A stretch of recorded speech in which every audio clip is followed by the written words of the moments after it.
Are you ready for a war? Hello everyone and welcome to another episode of Xaereth Prevails, a Grand Arena story. We are marching right along toward Kyber League in our third episode of this current championship season. This is the finals actually, and so that means that I'm undefeated. I'm fighting against someone who is also undefeated. They have a General Skywalker at Relic 7, which is really hard to face. But first, before we do any of that, there's something I wanted to bring to your attention. That's right, I've learned how to zoom images in to the point that they look all pixelated and distorted. However, beyond that, I also have 500 subscribers, and that's a really exciting milestone for me. I was really hoping that I would be able to reach this by the end of the year, which I've obviously surpassed that by about a month and a half, so that's really awesome. So thank you guys so much for all of your support. This has been such a fun journey, and in kind of repayment for that, I just want to show you guys kind of a sequence of images that I've been keeping around for special occasions such as this. Now, for those of you who have been following me for a little bit, you may remember this clip here that I've frozen. This was back in Championship 1, and I apparently had a push notification that I didn't just edit out, which I normally do that. If I do have push notifications, normally I just get rid of them. And all you guys see is like a little blip. You probably don't even notice it, or maybe you do, and you're just all very polite and don't say anything. But at any rate, I had a lot of people notice and comment on this, frankly, and I think it's kind of funny, which is why I'm showing you guys this. But I received some advice, and I had a lot of people just commenting on this stuff. By a lot, I mean like 3 or 4, which is a huge number compared to how many viewers I actually had at the time. I just wanted to take the opportunity here to update everyone as to what actually ended up happening. So Deanna did indeed get us into Disney, and we did indeed go on Brooke's birthday. Said birthday expedition resulted in a lot of pictures being taken and blue milk being consumed, one of which was consumed by myself, and that's who you can see here. And I know that we don't have a face cam yet or anything, and I know that this picture is absolutely disgusting of myself, but I hope this serves to warn you guys that I am going to be making a face cam appearance here soon enough. Probably not this season, but the next one almost for sure. And I wanted to prepare you guys, so get ready for that. And for those of you who feel cheated that you helped me get to 500 and all you got was this stupid, ugly picture, all I have to say is,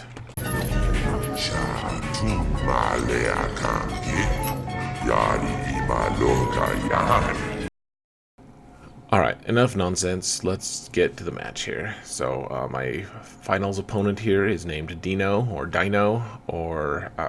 I don't know how to pronounce it, to be honest. But this opponent had a lot of really strong things in their roster.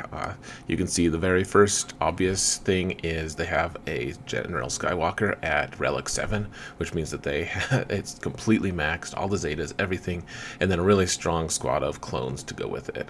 Also, a 6-star Negotiator. Now, the other really strong thing is you can see I did a search by gear tier, and my opponent had every single character, every single one besides Watt, at gear 12. And that is an enormous number of Gear 12 pieces. It's just frankly massive. That entire roster is decked out to the nth degree. It's seriously crazy. My opponent had 400,000 more GP than me, and I actually think it was a little bit more than that. They had 2 more tier 7 relics than me, so they beat me on relics as well. And our mods were basically the same with an edge to my opponent. They obviously had me beat in every single gear category except for, strangely, gear 13, which I was ahead by about 8. Not just about, it was literally 8. Beyond all that, there was only really one ray of sunshine or hope for me, and that was that my lifetime banners were about 9,000 more than my opponent's. But they still had full cleared almost every single round. I've full cleared every round for 26 total right now, and they had 25. And so it was a pretty close match in some ways, and in a lot of ways they had a massive advantage over me. I was obviously hoping that General Skywalker was going to be left on offense, but that did not happen. My opponent did put him on defense, and they put him in kind of a strange place. I thought that maybe this was a little bit of a mistake on their end. I think that they probably should have put him on defense just due to how much trouble he can really cause. But I think that it was a mistake just because of where he was placed, because he's kind of in that periphery zone where I'm not going to try to take that zone out at all until I've taken out that two-man zone, that two-team zone that's blocking the other two-team zone there. And that means that I don't really have to make any hard decisions. I already had a built-in counter for General Grievous and for the Night Sisters there. And neither of the teams that I was considering using for those were teams that I would actually consider using for General Skywalker. And so I think that probably the better place to put him would either be in the one of the two-man zones, either in the back or in the front, but definitely not on the periphery zone. If it's on the periphery zone, I can plan for it. Now, my opponent had Night Sisters. They weren't incredibly fast or super well geared or relict for that matter. And so the obvious choice here was my troopers. They can take down Night Sisters. They can take down a lot of different teams actually. But Night Sisters are by far the strongest team that they can counter, and they counter them really well. You can see Stark went first. He gave everyone a buff. Everyone got turn meter. That gave Death Trooper the next turn, because I've timed it so that Death Trooper is just one speed faster than Range Trooper. Once Death Trooper goes, he throws his grenade, he dispels zombie, and increases cooldowns on all the Night Sisters. Then Range Trooper goes, he gives everyone else more buffs, and then it's kind of a free-for-all. And Snow Trooper came in with the sweeping kill there. This is a pretty common result, 60 banners. Great start. It's always nice to start a tough match with a 60-point win, and my other goal here is just to be able to clear this front zone so that we can see what's in the back and kind of have that complete, perfect information so that I can know exactly what I'm going to be facing. And, the obvious answer to General Grievous is Jedi Revan with Bastila, and normally I use Bastila as the lead here, but this General Grievous also had Watt on the team, and Watt changes the dynamic of this match quite a bit, just because he immediately, before anyone else can go, besides Han, because he shoots first, but if you don't have Han, Watt goes first, and he gives taunt to the strongest taunting tank, or rather just any tank who's the strongest. And in this case, actually, my opponent's B2 was the strongest. He's technically a tank, even though he's he's not always that classified as that. And so he immediately got the taunt, and that was actually a user error on my end. I probably could have researched it to the point that I knew the B2 was going to be the target for the taunt.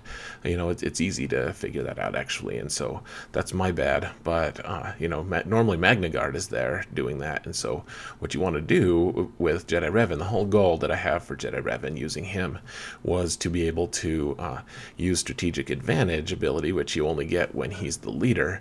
You use strategic advantage on Grandmaster Yoda while someone else is taunting or while someone else has the mark.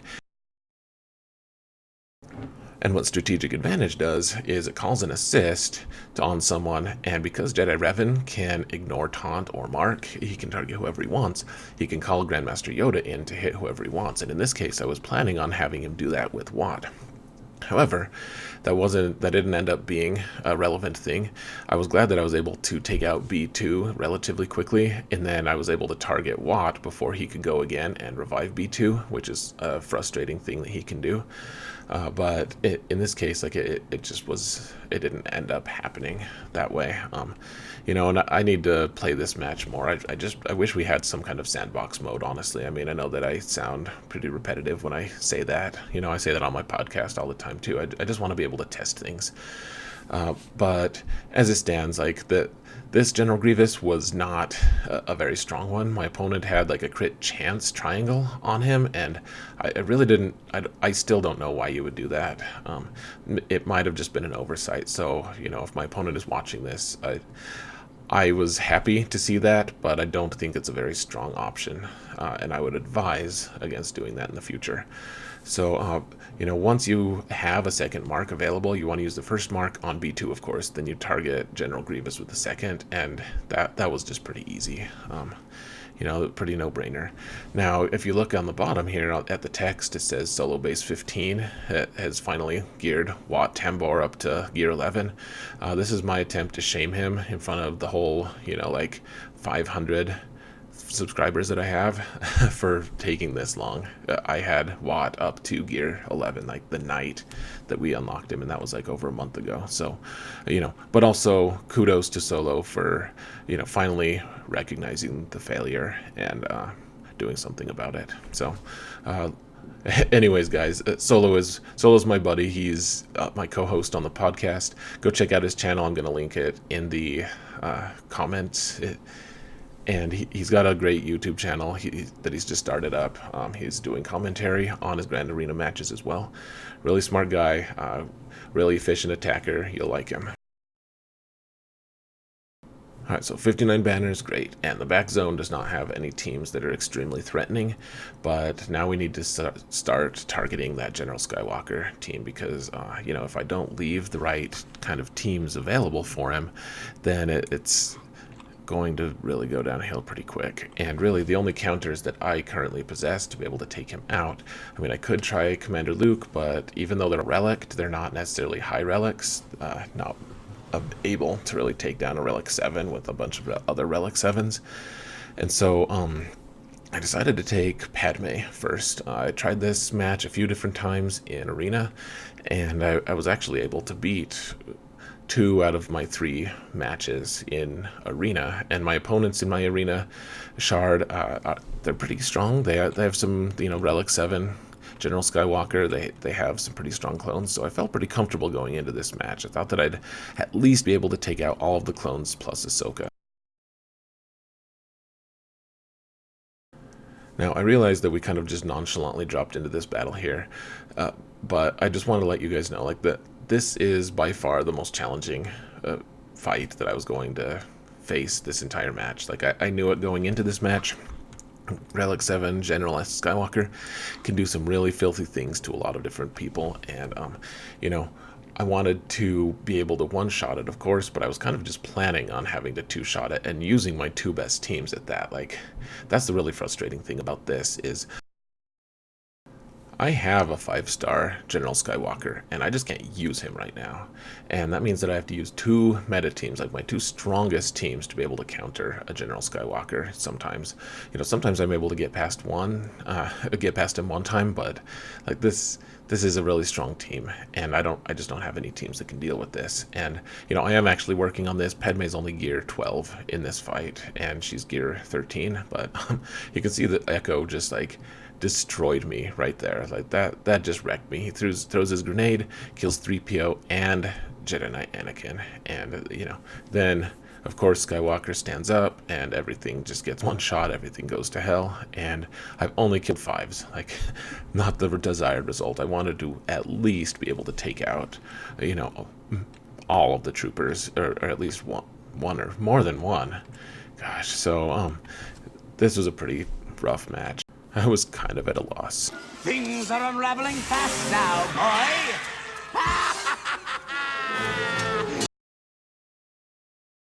I had no choice here but to take my Darth Revan team.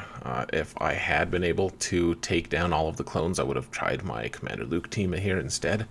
But because I just completely failed hard, I had to use my Darth Revan team. There was just no way. And there's an argument to be had that I probably should have used my Darth Revan team in the first place anyways, but I've had more success with Padme, to be honest. So, there's that. So immediately my HK got taken out, and HK is the one who can one-shot General Skywalker just because he does extra damage to Jedi, and so he's just completely taken out. Awesome. Was really happy to see that. I did get Skywalker knocked a little bit earlier than last time, which was great. And here you can see I was pondering what move I should make. You don't want to waste your turns when Skywalker is toppled, and so I was just trying to figure out what exactly I should do. And luckily, all the clones just kind of dropped pretty quick. Now, one thing about the match between Darth Revan and General Skywalker is it goes so quick. Like, everyone's just dealing an insane amount of damage, and you can see that my Malak just completely got taken out. It was pretty disgusting. Luckily, I was able to drop Skywalker down to below 50% health and was able to get the death mark on him. 30 banners, though, that's killer. That's so bad. You know, that could probably end the entire match.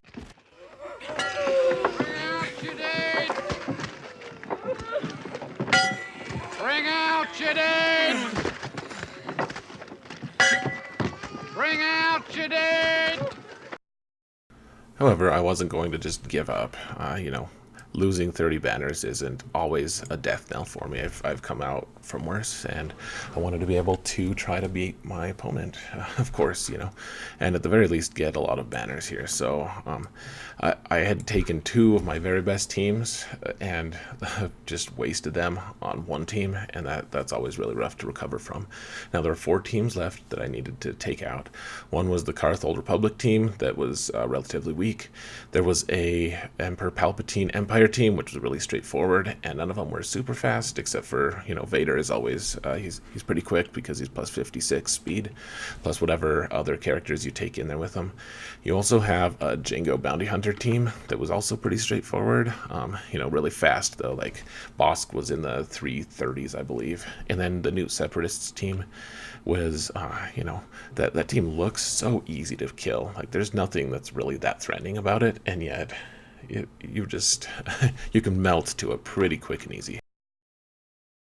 My biggest dilemma here was I only had 3 teams that I was really confident were going to be able to take out one of these, or any of these teams. I needed to take one of my reserve squads in, and I didn't really feel comfortable with Phoenix or Ewoks against their Old Republic team. Like, there just wasn't necessarily a great option there. The fact of the matter was that the Jango and the Newt teams were going to have to take my Commander Luke and my Traya teams. Like, there wasn't much question of that. Like, I needed to be able to use those 2 kind of meta teams against those pretty strong other teams, and so that meant that I needed to use First Order on one of either Emperor Palpatine or the Karth team. And, you know, frankly, I wasn't sure what to do at first. Like, I was looking at a lot of random options. In fact, here's one team that I actually considered for a little bit as a counter to that Empire team, and that was just because Qui-Gon Jinn has Foresight. All of them have their Zetas there. Qui-Gon Jinn has his Foresight, and then I have Days from General Skywalker that I'd hopefully be able to do, and then, you know, just do enough damage to be able to take them all out, and it wouldn't be a pretty win, but I'd hopefully be able to pull it off. In the end, I decided against that. At one point, I realized that my Traya team didn't really need Thrawn on it, and that I could use Thrawn somewhere else, and so I decided to take First Order against Empire. I wasn't really that comfortable taking First Order into Empire just on their own. You know, Empire is actually a really great way to be able to counter First Order, in fact, though I don't really use that matchup personally. I know that I've seen it used to great effect, and so I really didn't feel comfortable, but with Thrawn there, I would have a level of control to be able to take out that team, and more importantly, my First Order officer and Thrawn were both faster than any of their characters, including their faster Vader. Initially, I was really tempted to take Phoenix into the Karth team, and I would have if I was truly desperate, but what I decided on was taking Jedi Training Rey without BB-8, and, you know, I modified her team just a little bit, but that was probably going to be the best solution. You know, way better than probably, you know, potentially failing with Phoenix or Ewoks, which I know that those are counters and they're valid, and I probably had a decent shot, but I couldn't afford to lose any more battles. That just wasn't going to work.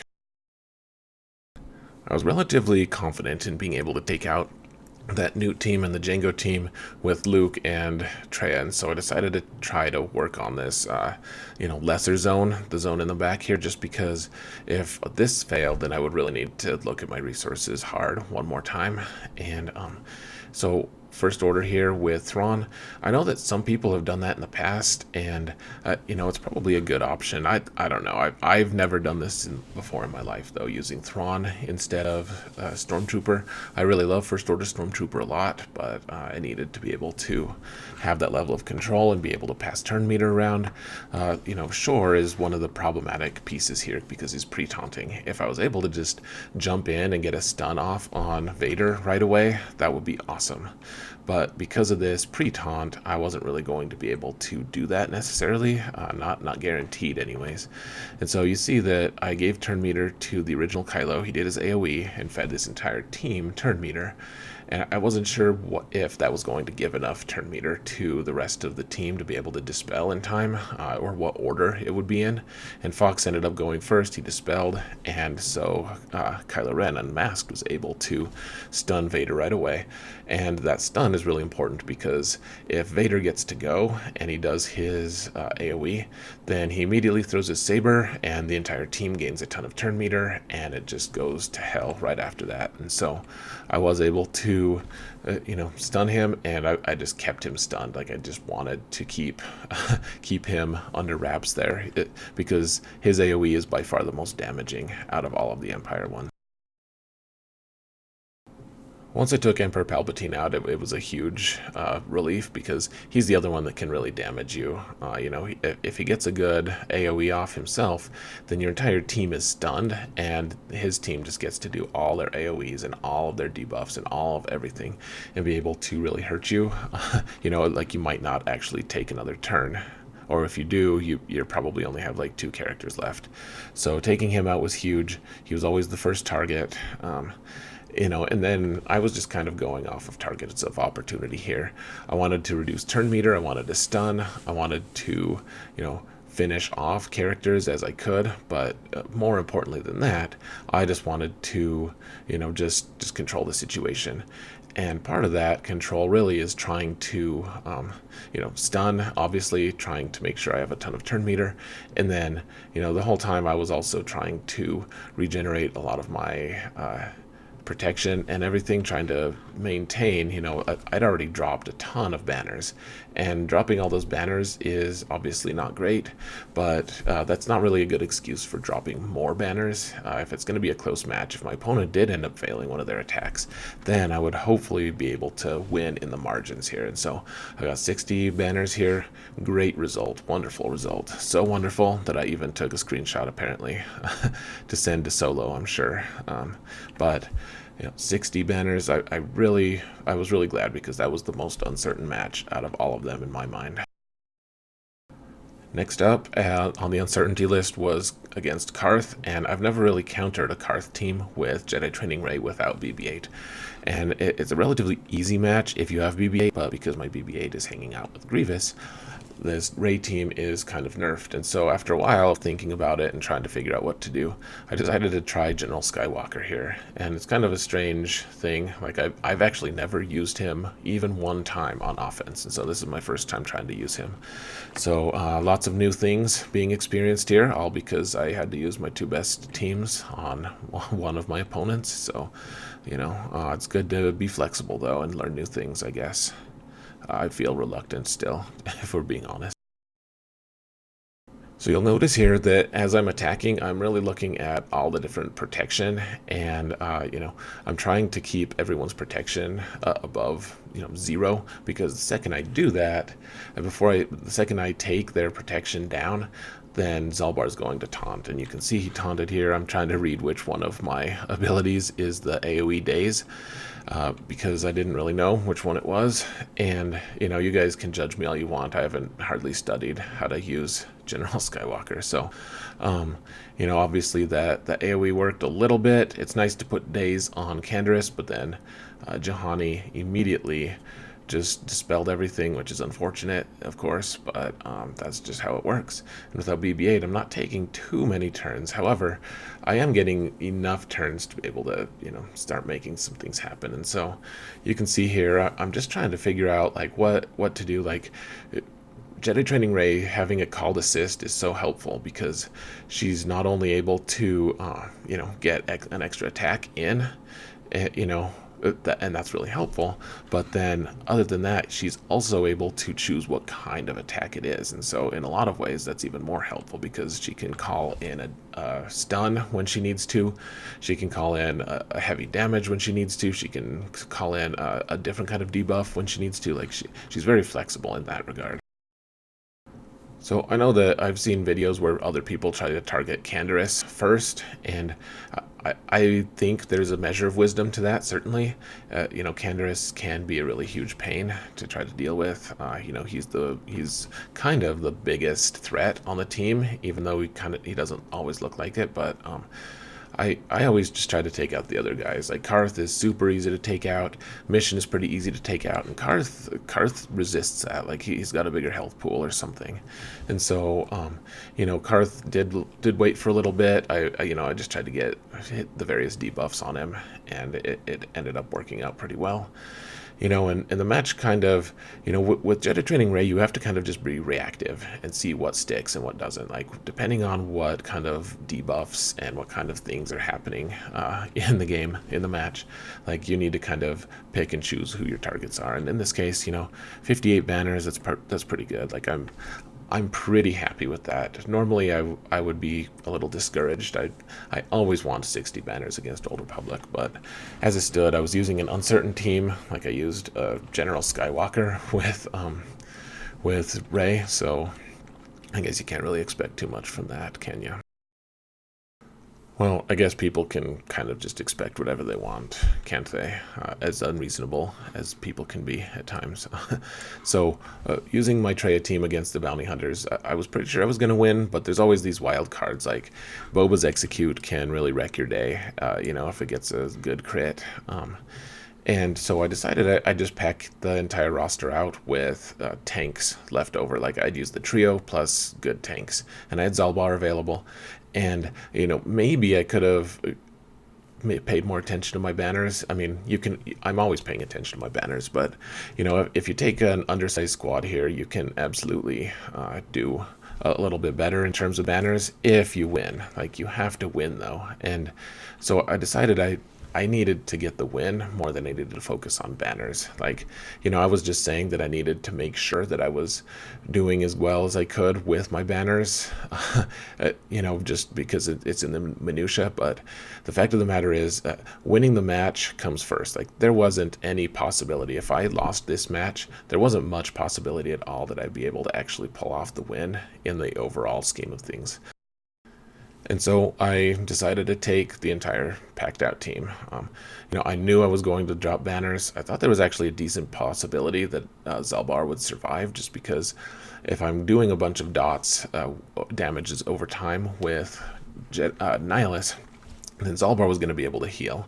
However, you can see he's just kind of been in stunned hell, even though he had a lot of tenacity and everything. He got taken out pretty quick and easy by these bounty hunters, which is frustrating, but he did also take a ton of firepower, and who knows how much damage that firepower would have done to me. To the characters who matter, I should say. So Zalbar died. I was sad that I had dropped banners from that, but on the other hand, like, I was in a great position to be able to win this, and at this point, it's all over but the crying. Like, now I just need to try to get as many banners back as I can, and there's not really that many potential options for that. Like, just make sure that my health pool is high, and that's basically it. You don't want to lose anyone at this point, but probably not going to lose anyone to just Dengar and Bosk unless I time out, which was also not really looking like it was that likely. So, I actually did my Force Drain there with Nihilus instead of doing an Annihilate, just because that way he could annihilate Dengar, but before that he could increase Dengar's cooldowns so that he wouldn't be able to throw grenades and undermine my banners further. So 54 banners there. It's not great. It's actually pretty bad. I probably should have undersized it, if we're being honest, but it is what it is. 54 means that I won on my first try, and all of my different planning and scheming was actually coming to fruition here. All I needed to do was win one more battle with Commander Luke, and so I decided to once again overload my squad just so that I would be guaranteed a win, or at least come as close to being guaranteed a win as I could. Right away in this match, you want to take out Dooku. Like, very first thing, you want to take him out. After that, probably taking out Vander. Like, Vander's kind of a strange choice here, honestly.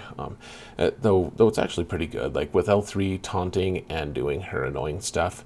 And then Newt is also a scoundrel. If you're taking out either of those two first, then Vander's going to be able to revive them potentially. So take out Vander. He's pretty easy to take out at that gear level and everything. And Droidica obviously posed a pretty big threat as well. I just wanted to be able to, win this match with minimal banners lost. And actually, this wasn't bad. 57 is fine. I probably could have done with an undersized squad here as well, but I needed to make sure that I was going to win this. I couldn't afford any further losses, as I said. So I was actually taken a little bit aback. My opponent had placed their Akbar team with Biston and Millennium Falcon and everything, and instead of their negotiator. Now, all of my other opponents have placed their negotiator because it's faster and they think that the mirror match is going to destroy me or something. But being able to counter this Rebels team was actually a pretty intriguing thing for me, but it was also kind of scary because I've never actually faced a Biston team. My ship shard, has a lot of really strong players, a lot of strong fleets and everything, but for some reason, like they just don't they don't ever use Biston ever. I had literally zero experience against Biston, and so I asked Solo, like, okay, so you counter this all the time, what do you do? And he's just like, oh, just hit auto and call it good. So appreciate that, Solo. Like, that was really helpful. But anyways, after a while, I watched enough videos and decided I was just going to go in and see what happened. You want to take out Biston first, I think, if you can, but he's stealthed, and so you're kind of forced to just take out Biggs if you can. And Biggs is a good target anyways. He taunts pretty well, so. After that, I can target Biston with things. I'm actually kind of on a razor's edge right now, just because I don't have the buff that keeps my different characters, or ships, I should say, alive. I was able to call in Fives, though, and he got his AoE off. And now it's just the Falcon and us. Now, I thought this was really interesting. Stun Fac comes in, and he's able to get the stun off on both Ahsoka and on Jedi Knight Anakin, which is pretty problematic, of course. I do have a buff to be able to keep on my guys alive again, though, which is great. And, at this point, I was feeling kind of comfortable. Like, they're doing a lot of damage, but none of my ships have died yet, other than Houndstooth. And I was able to bring in Plo. I love Plo just because he comes in, he heals everyone, and then he can either assign a taunt to someone, or he can give everyone turn meter and heal them. And I decided, like, I was close enough to the end of the match, probably getting some healing and some turn meter were in order. So, take out Stun Vac here. Now it's just me and the Falcon again. Let's see how fast and easy we can take him out. And of course, just as we get to the Falcon, the Phantom shows up, and I did a pretty gnarly hit to her, so that felt pretty good. And I wasn't sure whether I should just use my AoE here or my bombers, and I like Y-Wings a lot. I like that animation, so that's one of the few times that I've actually let art decide things for me. And 56 banners, that's actually worse than the total that I've gotten against the faster negotiator teams. So, that's frustrating, but the level of certainty of being able to counter my opponent's fleet the entire time, like, I felt confident the entire time that I was going to win, and that is absolutely worth something in my book. So, a decent result here. I was able to get the full clear. However, I did drop a total of 50 banners, and, I dropped about 10 of them against ships, and obviously I dropped another 10, or rather 30, to the General Skywalker team. And, after a while, my opponent did attack, and I had to go to bed first, which was frustrating, but when I did wake up, then my opponent had actually failed an attack using Commander Luke. They told me they've used Commander Luke against my bounty hunters and lost, so those relic levels are coming in handy there. And after that, like, my opponent didn't attack for a long time. Apparently they were at work, which is what they said, and I believe them. But I was just left in suspense, and so eventually, though, they did make the rest of their attacks, and they dropped just enough banners that I was able to take the win. I won by 4 points, which is a really, really close match, and I was pretty happy with that. The only loss that my opponent had was against my bounty hunters using their Commander Luke, and this is the exact reason why I didn't use my Commander Luke against their Jango, just because there's an element of risk there that I didn't really want to face. I didn't really find that acceptable. Otherwise, I don't know how efficient any of my squads were hit. My opponent hasn't responded to me about what other teams that they've used, or how efficient they did, but they did one-shot everything, and so kudos to them. They did leave a lot on defense, and so to be able to be this efficient on offense was pretty strong, and it was pretty cool. So I just took a screenshot here of my feats. I'm at 10 out of 12 with Kylo kills, so that's cool. I have a whole week to be able to try to finish that feat off, and this is the screenshot of my rank right before I got another 100 banners for doing some other feat. And the reason that's significant is because I almost made it into Chromium League before our lock happened again, and which would mean I'd have to face other people who had basically maxed out all of their other rounds. Like I dodged that by about 100 points or 100 banners. So I'm really glad I didn't have to face that super elite round, and I can just be in the scrub zone for one more round, I guess. Anyways, I did win my group. Great. Wonderful result, obviously. We're going for the 12-0 here. I don't know if, dropping 50 banners is going to actually let me into the top 50. It's going to be pretty rough to get there, but, we'll keep trucking along and see what can happen. And otherwise, I think that this video is probably long enough. So thank you guys so much for watching. Thanks again for the 500 subs. You guys are wonderful. But you would do well to remember that in all things, Xaereth prevails.